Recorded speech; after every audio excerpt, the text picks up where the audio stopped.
Okay, this is a small piece from a bigger piece that I'm working on, and I just wanted to share it because it's too valuable not to.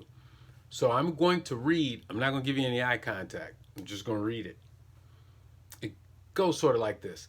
As we ride this city bus of self discovery and embark on our journey to uncover our unique talents and gifts, it's crucial to recognize that often we don't always see ourselves as clearly as others do. We must ring the bell from time to time and take a few stops along the way. How's that for metaphor? We might possess innate abilities, traits, qualities that are so familiar to us that they become invisible. This is when the observations of others become a valuable mirror, reflecting back. I know that's redundant, but it sounds good that way. Reflecting back to us the hidden treasures we carry within. So there's the power of perspective. Imagine yourself as a multifaceted gem, with each facet or face representing a different aspect of your potential.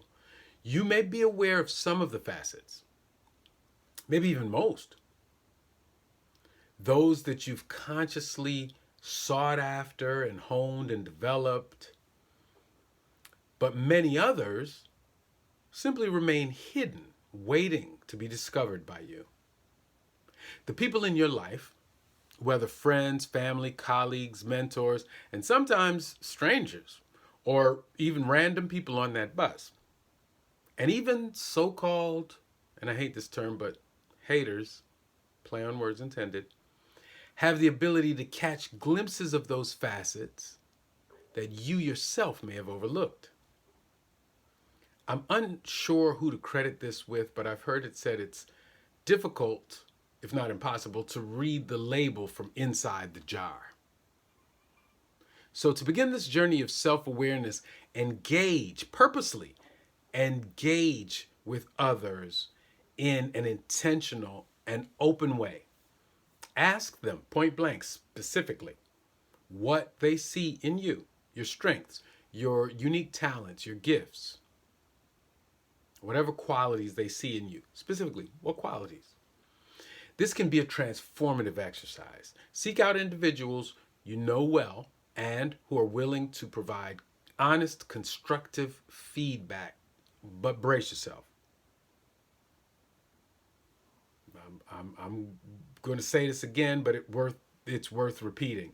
You may hear things you already know, things you don't believe, things that sound like compliments, things you wish you could hide from, things that make you uncomfortable, and things that, yeah, you're surprised to hear, and yes, things that sound like insults. Don't swing back, you asked.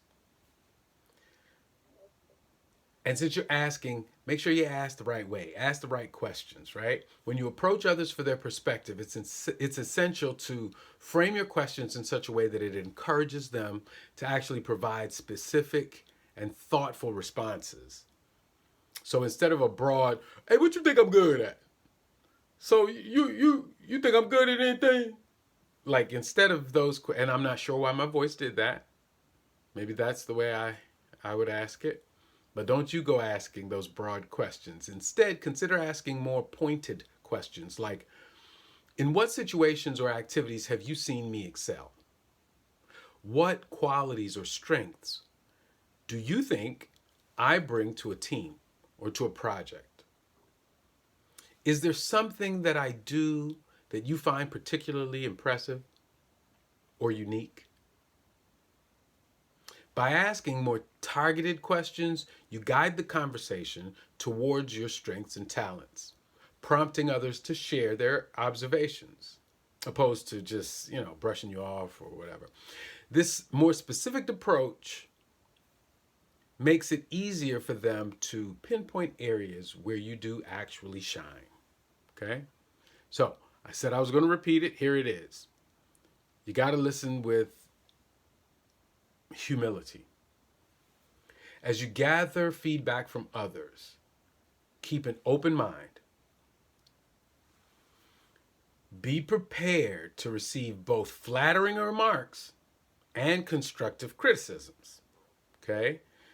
Our journey of self-discovery is not just about confirming stuff we already know or being showered with a lot of compliments or that kind of thing. It's also about recognizing areas where we can grow and develop and be stronger, because it's about the combination of gifts and talents. I do stand-up comedy, and I've met some of the funniest people you'll never hear about because they lack in certain other areas. I do public speaking, and I MC on stages where I introduce speakers and performers, and I've seen some really marginal at best speakers who make a living speaking. You see, because they have other strengths. And so they can capitalize on those other strengths and be marginal in another area and still do this magnificent thing.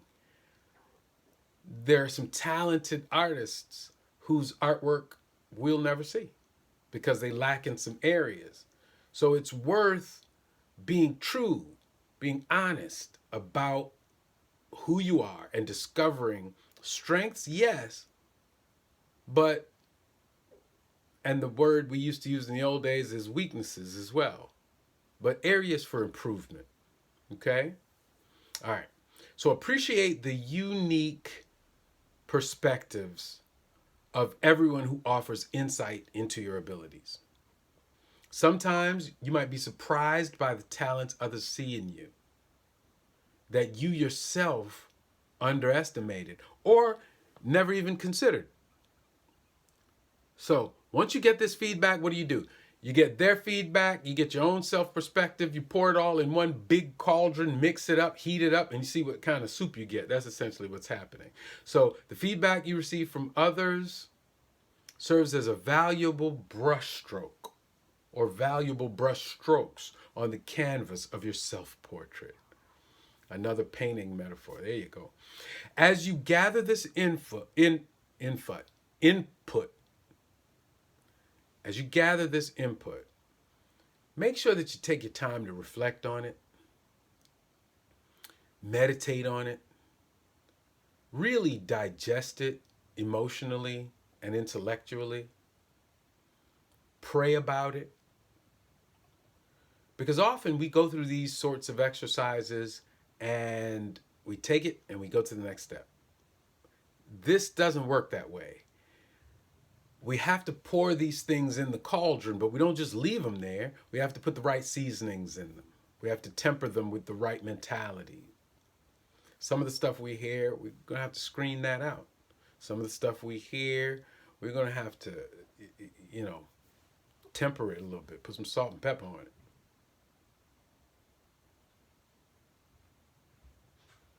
Incorporate this feedback into your self-awareness journey. Takeaways. 1, you're off to see the wizard. 2, on a bus. 3, there's no yellow brick road. 4, but there are people.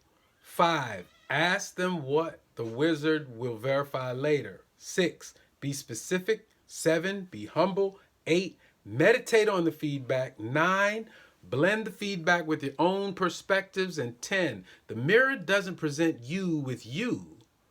It allows you to see a better, more precise version of you.